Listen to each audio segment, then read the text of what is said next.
नमस्कार दोस्तों जब से शेख हसीना को देश से भगाया गया है तब से बांग्लादेश के फ्यूचर को लेकर बड़े सवाल उठ रहे हैं।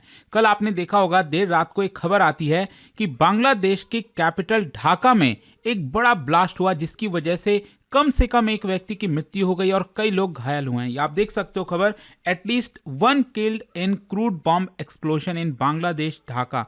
इसको थोड़ा सा हम डिटेल में एक्सप्लेन करेंगे और जानने की कोशिश करेंगे कि बांग्लादेश में चल क्या रहा है, क्योंकि आपने देखा होगा इलेक्शन के बारे में तो अनाउंस किया गया है। मोहम्मद यूनुस के ऊपर काफ़ी प्रेशर है कि वो चीज़ों को अच्छे से चला नहीं पा रहे हैं। उनको लाया इसलिए गया था और बड़े बड़े क्लेम किए जा रहे थे कि शेख हसीना के जाने के बाद बांग्लादेश में बड़ी तरक्की होगी, पता नहीं क्या क्या होने वाला है।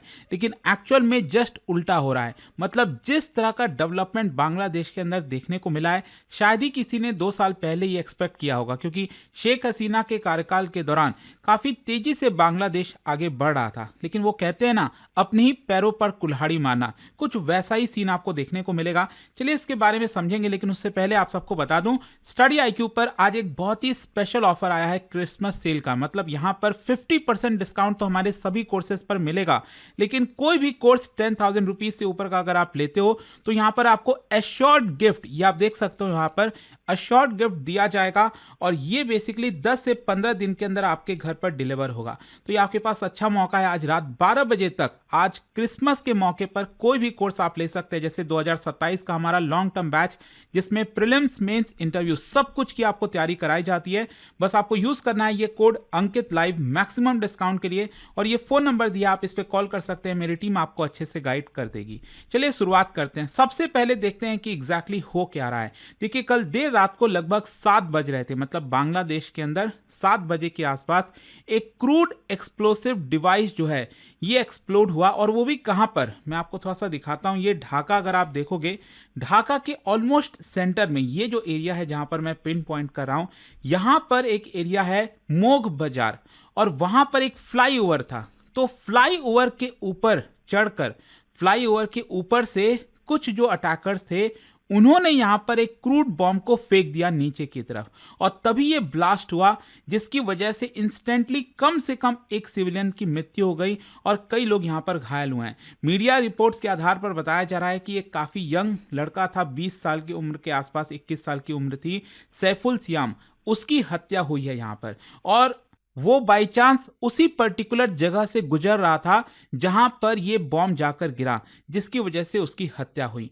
और ये जो अटैकर्स थे ना, जो फ्लाईओवर्स के ऊपर से बॉम्ब फेंके थे, वो तुरंत वहां से भाग गए। इसका मतलब ये हुआ, ये बहुत ही प्लान तरीके से था। हिट एंड रन की जो टैक्टिक होती है वो यहां पर अपनाई गई थी। किसी भी ऑर्गेनाइजेशन ने इसको ऑफिशियली अभी तक क्लेम नहीं किया है। अगर हम एक्सप्लोजन के नेचर की बात करें तो जो प्रिलिमिनरी पुलिस असेसमेंट है उसमें यह सजेस्ट किया जा रहा है कि ये लोकली असेंबल्ड क्रूड बॉम्ब था। मतलब ऐसा लगता नहीं कि कोई बहुत बड़ा टेरर अटैक, जो टेरर ग्रेड के एक्सप्लोसिव होते हैं, ऐसा नहीं था। बहुत ही लोकलाइज्ड लेवल पर ये क्रूड बॉम्ब बनाया गया था और इसको एक्सप्लोड किया गया था।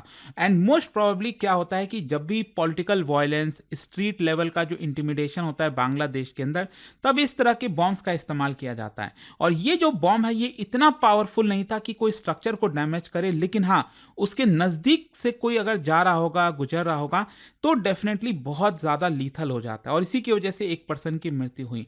ये जो पॉइंट है ये आपको समझने की इसलिए ज़रूरत है क्योंकि बांग्लादेश के अंदर जिस तरह से पॉलिटिकल वायलेंस बढ़ रहा है, फैक्शनल वायलेंस बढ़ रहा है, मतलब ये बहुत बड़े संकट को दिखा रहा है। अच्छा, जैसे ये ब्लास्ट होता है, इमीडिएट रिस्पांस क्या अथॉरिटीज़ का, बांग्लादेश की जो पुलिस है उन्होंने पूरा जो एरिया है उसको कॉर्डन ऑफ किया। फॉरेंसिक की टीम आई ताकि एक्सप्लोसिव के जो रेसिड्यूज हैं उसको कलेक्ट किया जाए। सीसीटीवी जो फुटेज है उसको खंगाला जा रहा है। जो सिक्योरिटी है अक्रॉस ढाका, स्पेशली फ्लाईओवर्स के पास, political officers, protest prone zone, वहां पर काफ़ी ज़्यादा तैनाती बढ़ा दी गई है। अभी तक कोई भी अरेस्ट नहीं किया गया इस पर्टिकुलर ब्लास्ट से रिलेटेड। अच्छा, एक और चीज़ है, जिस जगह पर यह ब्लास्ट किया गया था ना, वो भी काफ़ी मायने रखता है। मोग बाजार, मोग बाजार जो एरिया है वो काफ़ी बिजी कमर्शियल और रेसिडेंशियल जोन है। जैसे कि दिल्ली की अगर मैं बात करूं तो जो पुरानी दिल्ली वाली साइड आप सब जानते हैं बहुत ही कंजेस्टेड रोड होता है, कुछ उस प्रकार का आपको देखने को मिलेगा। एक की ट्रैफिक जंक्शन है जो कि सेंट्रल और ईस्टर्न ढाका को कनेक्ट करता है। और इनफैक्ट मैं आपको ये भी बता दूं, जहां पर बॉम्ब एक्सप्लोजन हुआ वो बेसिकली वो जो जगह है ना, वो है आपका बांग्लादेश मुक्ति योद्धा संसद सेंट्रल कमांड। क्या है कि 1971 का जो लिबरेशन वॉर वेटरन है, उनका ये पर्टिकुलर सेंट्रल ऑफिस है, वो उसके बाहर ये ब्लास्ट हुआ है। और आपने देखा भी होगा कि जब से शेख हसीना को हटाया गया पिछले साल 2024 में अगस्त के महीने से, उसी के बाद से आप देखिए, चाहे मुजीबुर रहमान हो गए, जो शेख हसीना उनके पिताजी, या फिर 1971 के वॉर से रिलेटेड जितने भी सिंबल्स वगैरह हैं, उनको हटाने की कोशिश की जा रही थी। तो कहीं ना कहीं उसको आपको इस पर्सपेक्टिव से भी देखना होगा। और जो अटैक है वो इन एरियाज में, स्पेशली जो बिजी वाले एरियाज हैं, वो इसीलिए किया जाता है ताकि पब्लिक के मन में और ज़्यादा फियर क्रिएट किया जा सके। यहाँ पर जो स्टेट की वल्नरेबिलिटी है उसको डेमोन्स्ट्रेट किया जाए कि देखिए स्टेट फेल हो गया है, और जो डेली लाइफ है वो कहीं ना कहीं डिसरप्ट हो जाता है मास कैजुअलिटीज़ की वजह से। तो दैट इज़ वाई इस तरह के जो एरियाज हैं वो मैटर करते हैं। अच्छा, इसका अब हम ब्रॉडर कॉन्टेक्स्ट की बात करें तो बांग्लादेश में जिस तरह से क्राइसिस बढ़ रहा है, तो ये अचंभा वाली बात नहीं होगी कि आगे आने वाले समय में इस तरह के और भी इंसिडेंट्स आपको देखने को मिले।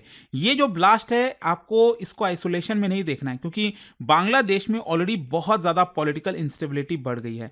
बांग्लादेश में आप देख रहे हो लगातार पॉलिटिकल अनरेस्ट हो रहा है, जिसमें street protest, violent clashes, targeted attacks, चाहे माइनॉरिटीज़ के ऊपर टारगेट करना हुआ, जो पॉलिटिकल पार्टीज़ हैं उनके जो वर्कर्स हैं उनके ऊपर अटैक करना हुआ, इस तरह की चीज़ें देखने को मिल रही हैं। जो टेंशन्स हैं वो और ज़्यादा इंटेंसिफाई हो गई है, क्योंकि आरोप काफ़ी ज़्यादा लग रहे हैं। जैसे मोहम्मद यूनुस के ऊपर आरोप लग रहे हैं अथॉरिटेरियनिज्म के, जो क्रैकडाउन है वो अपोजिशन के ऊपर किया जा रहा है, जो क्राइसिस है लेजिटिमेसी को लेकर कि गवर्नेंस सही से नहीं हो पा रहा, वो आपको देखने को मिलेगा। और ये जो पूरा वायलेंस है वो एक साइकिल में फंसता जा रहा है, क्योंकि रिसेंट वीक्स में अगर आप देखोगे जिस तरह से आर्सन अटैक्स किए गए, बॉम्ब यहाँ पर फेंका गया, इस तरह के कई इंसिडेंट्स देखे गए।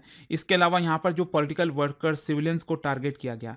तो जो क्रूड बॉम्ब्स होता है वो बांग्लादेश के इतिहास में अगर आप देखोगे, जब भी इंपॉर्टेंट पॉलिटिकल इवेंट्स होते हैं तो उस समय काफ़ी ज़्यादा इस तरह के इंसिडेंट्स आपको देखने को मिलेंगे।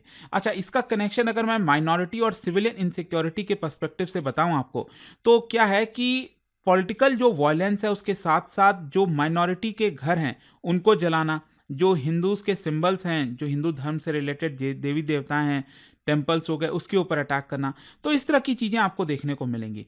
ऑल्दो जो मोग बाजार वाला ब्लास्ट था वो एक्सप्लिसिटली कोई कम्युनल नहीं था, लेकिन इससे एक संकेत देने की कोशिश की जाती है कि यहाँ पर जो माइनॉरिटीज़ हैं वो और ज़्यादा अनसेफ फील करें। मतलब अगर एक सेंस बन रहा है बांग्लादेश के अंदर, ढाका के अंदर, कि लॉ एंड ऑर्डर ब्रेकडाउन हो गया है, पुलिस चीज़ों को संभाल नहीं पा रही है, तो यहाँ पर जो ऑर्डिनरी सिटीजन्स हैं उनके मन में और ज़्यादा भय पैदा होगा, और स्पेशली जो माइनॉरिटीज़ हैं उनको तो प्रोटेक्ट करना बहुत मुश्किल हो जाएगा। लेकिन यहाँ पर एक इंटरेस्टिंग एंगल आपको समझने की ज़रूरत है। अभी क्या हुआ था, 2 दिन पहले आपने देखा होगा, जो ओस्मान हादी के परिवारजन हैं, उसके जो भाई हैं और जो सिविल सोसाइटी के मेंबर्स हैं, उन्होंने डायरेक्टली जो ओस्मान हादी की हत्या हुई थी, ओस्मान हादी वही जो लड़का है, आपको याद होगा शेख हसीना को जब हटाया गया, स्टूडेंट का जब प्रोटेस्ट हो रहा था, तो उस समय ये लीडर उभर कर सामने आया, और अभी कुछ दिन पहले ही यहाँ पर उसके सर पर जो है गोली मार दी जाती है, और अल्टीमेटली इसकी मृत्यु हो जाती है सिंगापुर के हॉस्पिटल में। और उसी के बाद से आप देखिए तो बांग्लादेश के अंदर बड़े स्तर पर वॉयलेंस देखने को मिल रहा है, और यहाँ पर स्ट्रीट पर प्रोटेस्ट हो रहा है। यहाँ पर अब क्या है कि डायरेक्टली इल्ज़ाम यूनुस गवर्नमेंट के ऊपर आ रहा है। ऑल्दो जैसे ये हत्या हुई थी, जैसे ये इंसिडेंट हुआ, तो यूनुस गवर्नमेंट ने क्या किया, इसका ब्लेम भारत की तरफ डालने की कोशिश की। लेकिन देखो, भारत ने साफ साफ कह दिया कि देखिए हमारा यहाँ पर कोई लेना देना नहीं है, हम तो चाहते ही हैं कि यहाँ पर बांग्लादेश में शांति रहे, तभी हम भी सुरक्षित रहेंगे, हमारा जो बॉर्डर है वो भी ठीक ठाक रहेगा, हमें अपना रिसोर्सेज नहीं खर्च करना पड़ेगा।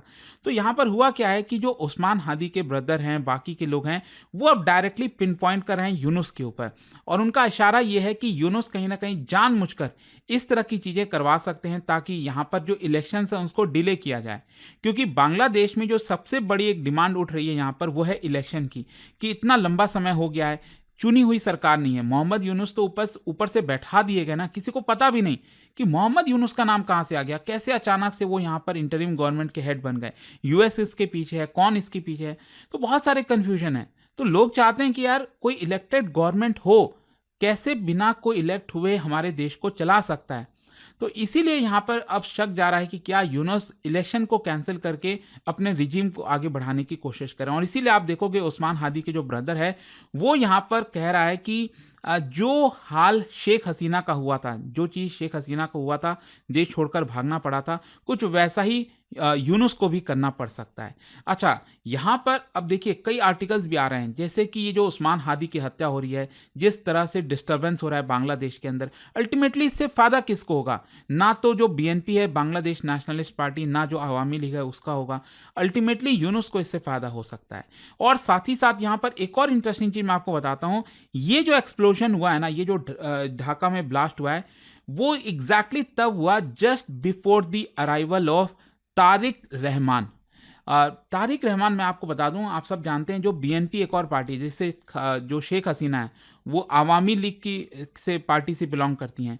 यहाँ पर एक दूसरी पार्टी है, इंपॉर्टेंट पार्टी है बीएनपी, बांग्लादेश नेशनलिस्ट पार्टी, जिसकी हेड जो है खालिदा जिया है। ठीक है, खालिदा जिया की तबीयत काफ़ी ख़राब है, हॉस्पिटलाइज्ड हैं। तो उनके बेटे हैं तारिक रहमान, जो कि 15 साल से एग्जाइल में रह रहे थे, अब वो वापस लौटे हैं और बताया जा रहा है कि आज लाखों की भीड़ जुटने वाली है उनको सुनने के लिए। तो वो भी देखना होगा। तो क्या उसके पहले एक संकेत देने की कोशिश की गई तारिक रहमान को कि आप इसमें मत पड़ो? तो ये भी आपको एक एंगल समझ में आ रहा होगा। अच्छा, ये जो ब्लास्ट हुआ है ना, इसका स्ट्रैटेजिक और साइकोलॉजिकल इंपैक्ट समझिए। एक सिंगल डेथ के नजरिए से आपको नहीं देखना है। ये जो अटैक है बेसिकली पब्लिक का जो कॉन्फिडेंस होता है ना स्टेट में, सरकार में, वो अंडरमाइन होता है। एक सिग्नल है कि ब्लास्ट वायलेंस बांग्लादेश में कहीं पर भी किसी भी वक्त हो सकता है। ये कॉपी कैट अटैक्स इस तरह के, वही मैं आपसे कहा ना, आगे आने वाले समय में इस तरह के कई आपको चीज़ें देखने को मिल सकती हैं। और स्पेशली क्या होता है कि अर्बन एरियाज में जो फ्लाईओवर से अटैक किया जाता है वो और ज़्यादा अलार्मिंग है। यहाँ पर उसको प्रिवेंट करना मुश्किल होता है। जो अटैकर्स हैं वो आसानी से बॉम्ब को फेंक कर भाग सकते हैं। पब्लिक इंफ्रास्ट्रक्चर जो है उसको वेपन की तरह इस्तेमाल किया जा सकता है। हाँ, यहाँ पर एक और चीज़ है कि भारत के पर्सपेक्टिव से ये क्यों इंपॉर्टेंट है। देखो, बांग्लादेश में इंस्टेबिलिटी बढ़ेगी तो भारत के ऊपर भी प्रेशर बढ़ेगा, क्योंकि हमारा सबसे बड़ा बॉर्डर बांग्लादेश के साथ शेयर होता है। माइग्रेशन का प्रेशर आ सकता है, क्रॉस बॉर्डर सिक्योरिटी के कंसर्न हो सकते हैं। तो यहाँ पर जो अनरेस्ट है, इसकी वजह से डर यही है कि रेडिकलाइजेशन बांग्लादेश में बढ़ रहा है, रेफ्यूजी इन्फ्लोज हो सकता है, और जो एंटी इंडिया रेटोरिक है, एंटी इंडिया स्लोगन्स हैं, वो भी यहाँ पर आ रहे हैं। तो लेट्स सी अब बांग्लादेश का क्या हाल होता है। बट आई होप कि कल देर रात को ये जो खबर आई अचानक से कि बांग्लादेश में बड़ा ब्लास्ट हुआ है, उसके पर्सपेक्टिव से आपको सब कुछ समझ में आया होगा। और जाने से पहले एक बहुत ही इंटरेस्टिंग क्वेश्चन, क्या आप बता सकते हो बांग्लादेश का जो कॉन्स्टिट्यूशन था 1972, उसी से रिलेटेड दो स्टेटमेंट है, कौन सा करेक्ट है? और इसका जो राइट आंसर है आप सब जानते हैं, मेरे इंस्टाग्राम पर तो मिलेगा ही, वहां पर अगर आप नहीं हो कोई बात नहीं, टेलीग्राम से ले सकते हैं इसका सही उत्तर।